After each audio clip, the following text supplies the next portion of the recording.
Pwedeng dahil sa pagkain, namamana o di kaya'y dala ng katandaan ang diverticulitis.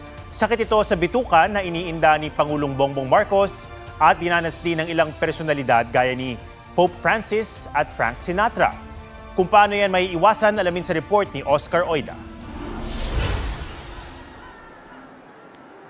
Noong buhay pa sina Pope Francis na namatay sa stroke noong 2025, crooner Frank Sinatra na namatay sa heart attack taong 1998 at dating US Senator John McCain na ginupo ng brain cancer noong 2018. Pare-pareho silang nagka-diverticulitis o pamamaga sa large intestine o malaking bituka. Ito rin ang impeksyong ininda kamakailan ni Pangulong Bongbong Marcos kaya siya na ospital. I now have diverticulitis.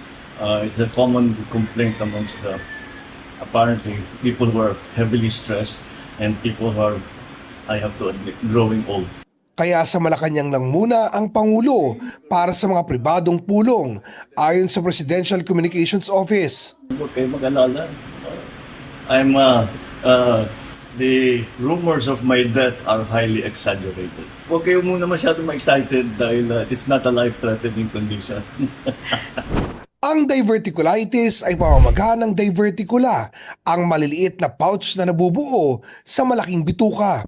Ayon sa website ng Mayo Clinic, isang non-profit academic medical center sa Amerika, maaari itong magdulot ng diarrhea at pagdumi ng dugo. At ayon sa isang eksperto, sino mang meron nito ay posibleng makaramdam ng matinding sakit. Ang pinaka-cardinal na symptom niyan is yung pain, abdominal pain. It can be a sharp pain dun sa may left side usually. Kung nasa right side siya, para siyang appendicitis.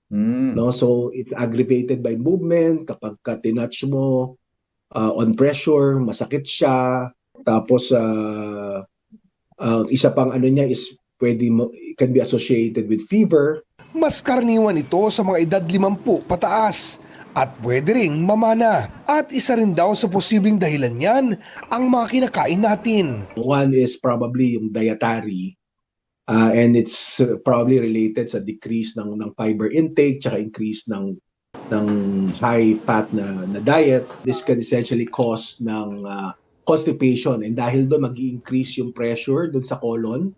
May mga paraan naman daw para maiwasan ito.